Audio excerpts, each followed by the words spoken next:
एक DAV college है जिसमें डीएसपी के बेटा एग्जाम दे रहा था और जिसके पेपर और कॉपी बाहर निकाल के लिखे जा रहे थे। मुझे प्रिंसिपल पीएन पाठक है, आज भी हैं प्रभुनाथ पाठक, उन्होंने फोन किया कैसा हो रहा है, हम ईमानदारी अपने को गलानी महसूस कर रहे हैं कि सारे बच्चों को हम रोक रहे हैं और ये लड़का एक अकेला और डीएसपी बैठ के लिखवा रहा है। मैं वहाँ, ये मेरी गलती थी कि अनाधिकृत तौर पर मैं वहाँ गया। मैंने उसे कहा कि आपको एग्जामिनेशन हॉल में बैठना होगा। कहा कि आपको किसने अधिकार दिया? हम कहे आपको किसने अधिकार दिया? उसने एक पर्ची दिखाई कि मुझे यहाँ प्रतिनियुक्त किया है एसपी ने। फिर तू मैं हुआ, थोड़ा सा धक्का मुक्की भी हुई। उसके बाद से उन्होंने एक मुकदमा कायम किया।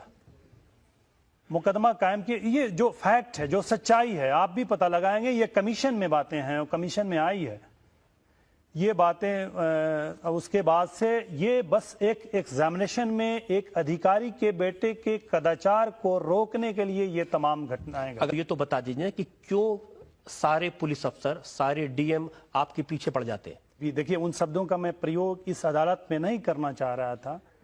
क्यों, क्या वजह है कि अगर फातमी मजबूत होते हैं तो वो आईएसआई हो जाते हैं, शहाबुद्दीन मजबूत होते हैं वो आईएसआई हो जाते हैं, अनवारुल मजबूत होते हैं वो आईएसआई हो जाते हैं? क्यों, ये समाज की कौन सी बनावट का हिस्सा है? क्यों ऐसा होता है हम ही लोगों के साथ? क्या हमें अधिकार नहीं कि मजबूती से अपने बातों को रखें? अगर अपने बातों को रखते हैं तो हम आईएसआई के एजेंट हो जाते हैं। ऐसा क्यों होता है? मेरे ही साथ क्यों होता है? और आडवाणी जी जा करके और जीना की तारीफ करते हैं, पाकिस्तान में तो कुछ नहीं होता। ये माइनॉरिटी के साथ, अकलियत के साथ क्यों होता है? मुझे लगता है बहुत चालाकी से आप इस बात का फायदा उठाने की कोशिश कर रहे हैं। क्या माइनॉरिटी? मैं 15 साल से राजनीति में हूँ। 30 साल की एक नौकरी होती है, मैं आधी नौकरी निकाल चुका हूं।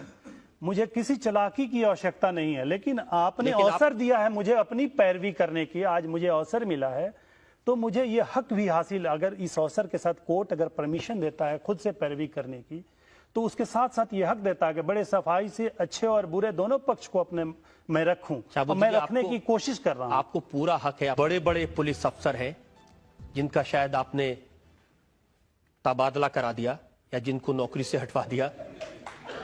एक उनमें से है डायरेक्टर जनरल ऑफ पुलिस रहे थे ओझा साहब। उन्होंने आपके बारे में क्या कहा, ये एक बार जरा आप सुन लीजिए। शहाबुद्दीन दुर्दांत अपराधी हैं।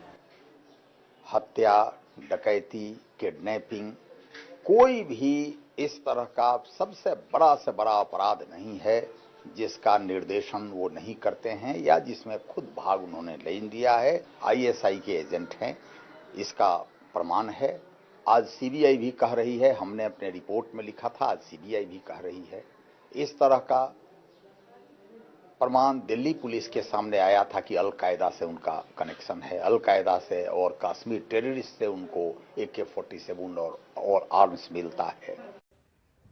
ये कोई साधारण व्यक्ति तो नहीं है। नहीं। ये तो बिहार सरकार में डायरेक्टर जनरल ऑफ पुलिस और उस सरकार के डीजीपी जिस पार्टी के आप हैं। नहीं, बिल्कुल। ये इलेक्शन भी लड़े थे, ये इलेक्शन लड़े थे। जब आपने नौकरी से निकलवा दिया तो इलेक्शन तो लड़े नहीं। इलेक्शन लड़ने की ही तैयारी कर रहे थे, इलेक्शन लड़ने की ये तैयारी कर रहे थे। और ये जहां स्टेटमेंट दिए उसके बगल में मेरा भी स्टेटमेंट ये था कि ये मोसाद की आदमी है, तो ये मोसाद तो हो नहीं गए। अब उसका प्रामाणिकता चाहिए। इसलिए अब ये क्या कह रहे हैं, ये इनकी राजनीतिक आकांक्षा थी, अपना पूरा किए। 1800-1700 वोट पाए थे पार्लियामेंट में। तो अगर पब्लिक इनको इतना ही चाहती थी तो और ज्यादा वोट। देखिए, इनके बारे में जो मीडिया में छपा वो ये था कि लालू यादव आपको फिक्स करना चाहते थे, तो पहले उन्होंने डीजीपी साहब का इस्तेमाल किया आपको जेल भेजने के लिए। एक मिनट मुझे कहने हैं, ये अभी एक यूपी में मामला चला है, यूपी के एक्स चीफ सेक्रेटरी का, इनके वो समधी हैं। वो अभी एक रेड वेड पड़ा था। मैं तो बिहार की बात कर रहा हूं, बार बार आप रिश्तेदार नहीं, मैं रिश्तेदारों की मैं बात, मैं जैसा होऊंगा मेरी नस्लें भी वैसे ही होंगी। मैं तो आपसे पूछ रहा हूं कि क्या ये सही नहीं है कि जब इन्होंने आपको जेल भेजा उसके बाद में इनको डीजीपी के पद से हटा दिया गया? नहीं, ये तो अपने सर्विस में ये रिजाइन करके गए थे शायद, राजनीति इलेक्शन आ गया था लड़ने के लिए, ऐसी परिस्थितियां क्रिएट कर दी चुनाव लड़ने के लिए, चुनाव लड़ने के लिए जदयू से इन्हें टिकट मिलना था। जदयू ने कहा कि सीवान से लड़िए तो मैं टिकट दूंगा। इन्होंने इनकार किया कि सीवान से मैं नहीं लड़ूंगा, तो कहा कि मैं फिर टिकट नहीं दूंगा, तो फिर ये बेगूसराय से लड़े। डीजीपी साहब ने आरोप लगाया कि अल कैदा से संबंध है, आईएसआई से संबंध है। बिल्कुल, मैं जब जेल में था ही इन्होंने इल्ज़ाम लगाया था। तो मनव्वर हुसैन राना एक शायर हैं, उन्होंने मुझे लिख के भिजवाया था कि उसने इसलिए मुझे बलवाई लिखा था कि मेरे घर के एक बर्तन पे आईएसआई लिखा था। और वही आईएसआई अगर आप कहते हो इंडियन स्टैंडर्ड इंस्टीट्यूशन, तो मैं हूं, ये मैं समझता